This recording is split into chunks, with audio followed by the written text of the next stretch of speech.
राष्ट्रीय पिछड़ा वर्ग मोर्चा जो पिछड़े वर्ग का राष्ट्रीय स्तर का संगठन है,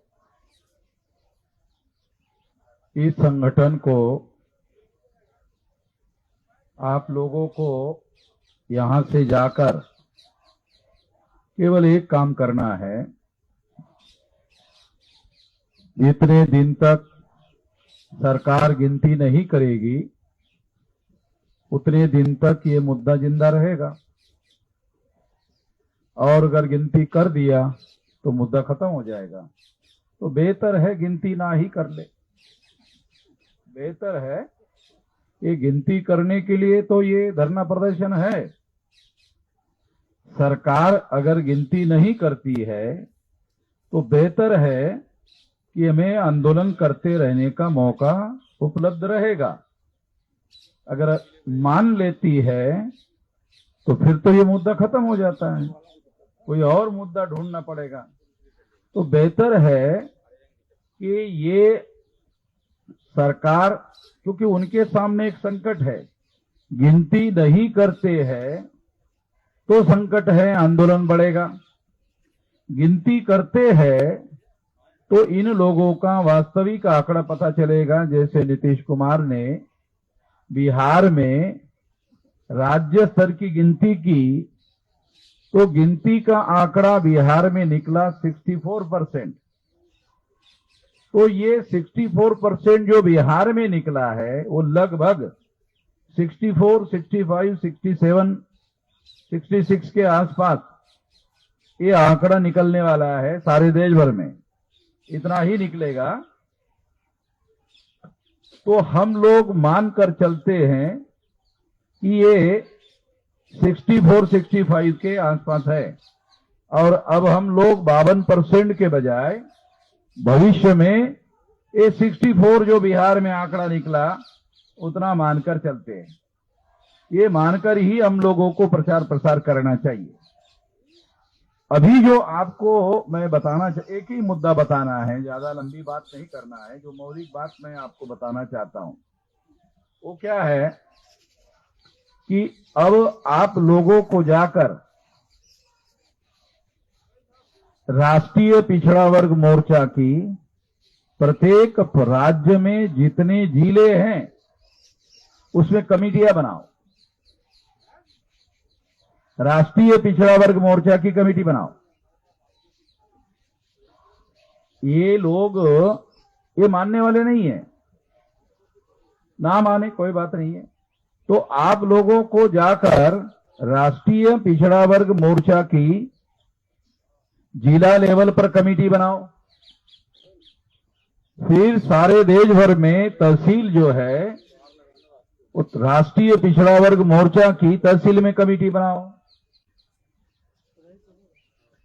बामसेप और भारत मुक्ति मोर्चा के द्वारा ये कमेटियां बामसेप की 625 जिलों में बनी हुई है। आप लोगों को वही कह रहा हूं जो बामसेप के लोगों को कहा गया है। उनको भी कहा गया है कि राष्ट्रीय पिछड़ा वर्ग मोर्चा की सारे जिले में लगभग ये 769 जिले हैं भारत में। भारत में जो जिले हैं वो 36 स्टेट हैं और 769 जिले हैं। तो हम लोगों को जो नॉर्थ ईस्ट रीजन है, जो बांग्लादेश है उसके बॉर्डर में या ब्रह्मदेश के बॉर्डर में जो छोटे छोटे स्टेट है, अगर वो छोड़ दिए जाए तो हम लोग 32 राज्यों में एक कमेटियां बना सकते हैं। तो आप लोगों को ये कमेटियां बनाने का काम करना है जिला लेवल की, राष्ट्रीय पिछड़ा वर्ग मोर्चा की। और तहसील लेवल पर जो तहसील है देश में, उन तहसीलों में ये कमेटियां बनाना है। जिले की कमेटी बनेगी और जिले की कमेटी बनती है तहसीलों के गठन के साथ, गठन के आधार पर जिला बनता है। और अगर आपने तहसील कमेटी बनाई तो तहसील की कमेटी ब्लॉक और ग्राम पंचायत और गांव से बनती है। आप लोगों को ये बात समझा रहा हूं, बात को समझना जरूरी है। ये ओबीसी की जातियां आधारित गिनती क्यों करना जरूरी है, क्यों करना जरूरी नहीं है, ये सब लोगों ने बताया। इसको मैं बताने वाला नहीं हूं, इसको मैं रिपीट करने वाला नहीं हूं, तो आपको मालूम हो गया। जो मौलिक बात मैं आप लोगों को बताना चाहता हूं वो ये है कि यदि हम डिस्ट्रिक्ट की कमेटी बनाते हैं राष्ट्रीय पिछड़ा वर्ग मोर्चा की, तो वो तहसीलों के साथ मिलकर बनती है। अगर आप तहसीलों की कमेटी बनाते हैं तो ब्लॉक, ग्राम पंचायत और गांव की कमेटियां बनाने से तहसील कमेटी बनती है। तो आपको तहसील कमेटी बनाना है। तहसील कमेटी बनाने का मतलब है ब्लॉक, ग्राम पंचायत और गांव की कमेटी बनाओ। इससे क्या होगा, इससे 6.5 लाख गांव है तो 6 लाख गांव की कमेटियां बन जाएगी। अगर 6 लाख गांव की कमेटियां बनती है तो वास्तव में वहां लड़ाई जो है ना वो हम लोग वहां लड़ेंगे, क्योंकि ये बीजेपी के लोग जो दिल्ली में पहुंचे हैं वो हमारे वोटों के आधार पर पहुंचे, ओबीसी के लोगों के आधार पर पहुंचे हैं। आरएसएस ने और भाजपा ने नरेंद्र मोदी को प्रधानमंत्री क्यों बनाया, इसके बारे में कभी सोचा आपने? पिछले 10 साल से हमने ओबीसी के मुद्दे को राष्ट्रीय मुद्दा बनाने के लिए प्रयास किया। तो अब अपोजिशन पार्टी का जो लीडर है राहुल गांधी, वो भी बोल रहा है, वो भी ओबीसी की गिनती की बात कर रहा है। आज का अखबार में तो और दूसरी खबर है। क्या खबर है? कि बहुजनों का काम करेंगे। अरे भाई, वो तो उसके लिए वामन मेश्राम है ना। बहुजनों का काम करने के लिए वामन मेश्राम है। आप अपने खानदान नेहरू, इंदिरा जी और राजीव जी का काम करो। अब हमारा ज्योतिराव फुले का, बाबा साहब का, शाहू महाराज का काम हमारे ऊपर छोड़ो ना। ये हमारा एजेंडा है, हम लोग काम करेंगे। मगर उनको मालूम हो गया अब यही एजेंडा आगे चलने वाला है और दूसरा कोई एजेंडा चलने वाला नहीं है। तो इसके लिए इस एजेंडे को राष्ट्रव्यापी आंदोलन का सबसे बड़ा मुद्दा है। मैं तो मोदी जी को सलाह दूंगा, इसको लागू ही मत करो। लागू करने के लिए ये कार्यक्रम है। मैं कहता हूं इसके लागू ही मत करो। और कब तक मत करो? 6 लाख गांव तक हमारा संगठन फैल जाए तब तक मत करो। 6 लाख, क्योंकि ये कर दोगे तो 6 लाख गांव में इस मुद्दे को लेकर कैसे जाएंगे तो लोग बोलेंगे अरे तो हो गया, अभी दोबारा क्यों आ रहे हो? तो इसलिए मत करो। मैं आप लोगों को एक कहावत बताता हूं, सीधे उंगली से घी नहीं निकलता, इसलिए टेढ़ी उंगली से निकालने का बता रहा हूं। आप लोगों को जो बता रहा हूं ना, सीधी उंगली से घी नहीं निकलता तो टेढ़ी करके निकालते ना। तो मैं आपको टेढ़ी करके निकालने की बात समझा रहा हूं कि 6 लाख गांव का इसी मुद्दे का आधार बनाकर आप गांव में जाओ। तो गांव में इन मुद्दों पर आप बात करोगे तो लोग आपको साथ देंगे। गांव में तो हमारे लोग हैं, SC ST OBC के ही तो लोग हैं गांव में। तो वो जो गांव में हमारे लोग हैं, गांव में आपकी शाखाएं बनेगी, कमेटियां बनेगी, 6 लाख गांव की कमेटियां बनेगी। जब 6 लाख गांव की कमेटियां बनेगी तो ये आंदोलन नहीं रहेगा, ये आंदोलन जन आंदोलन हो जाएगा, राष्ट्रव्यापी आंदोलन हो जाएगा। तो ये राष्ट्रव्यापी आंदोलन बनाने के लिए क्या करना चाहिए, ये बात मैं आपको समझा रहा हूं। हम इस पर लगे हुए हैं, बामसेफ के द्वारा लगे हुए हैं, भारत मुक्ति मोर्चा के द्वारा लगे हुए हैं, राष्ट्रीय पिछड़ा वर्ग मोर्चा के द्वारा लगने के लिए आपको कह रहा हूं। आप ये कमेटियां बनाओ।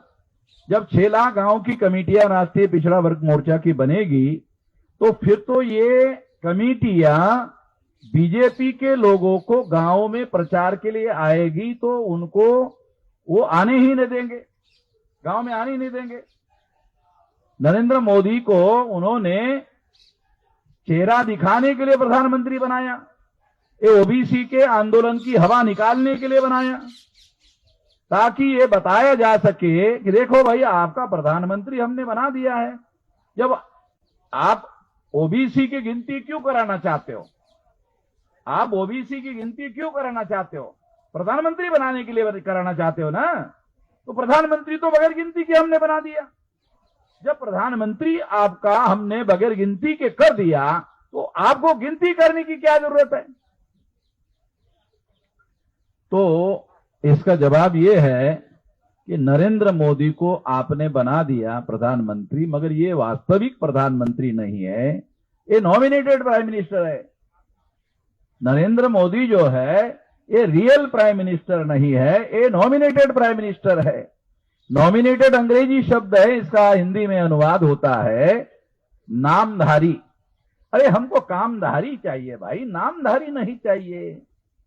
ये नामधारी प्रधानमंत्री आपने बना दिया, और वो नामधारी है इसे उसने प्रूव कर दिया 10 साल में कि वो नामधारी ही है।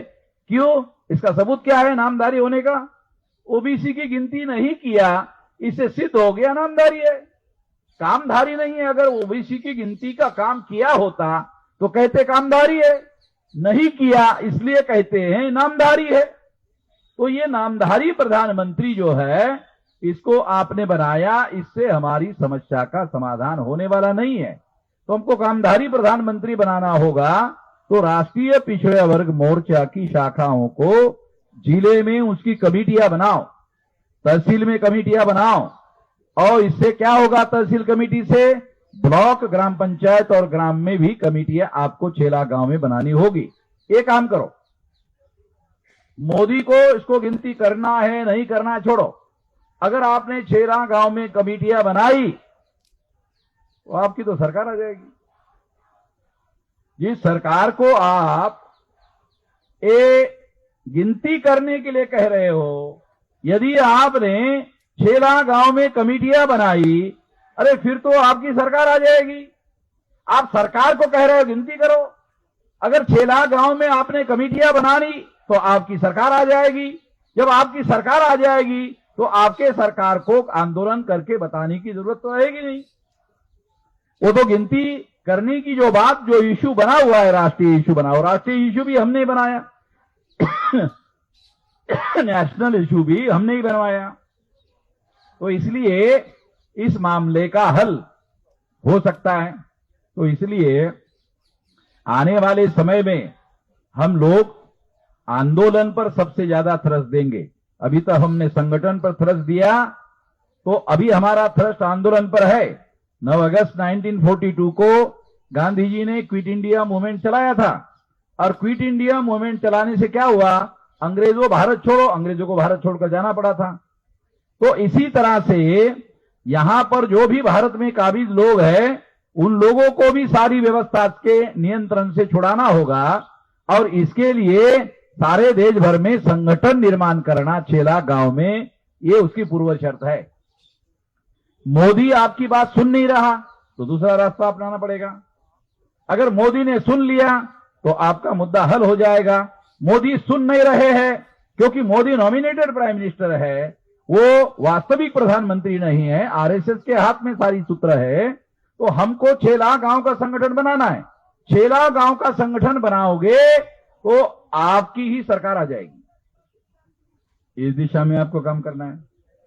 तो आपको मैं इस मौके पर बहुत ज्यादा बात नहीं कहना चाहता हूं, क्योंकि कानून के अनुसार 5 बजे तक बोलने की अनुमति दी गई है।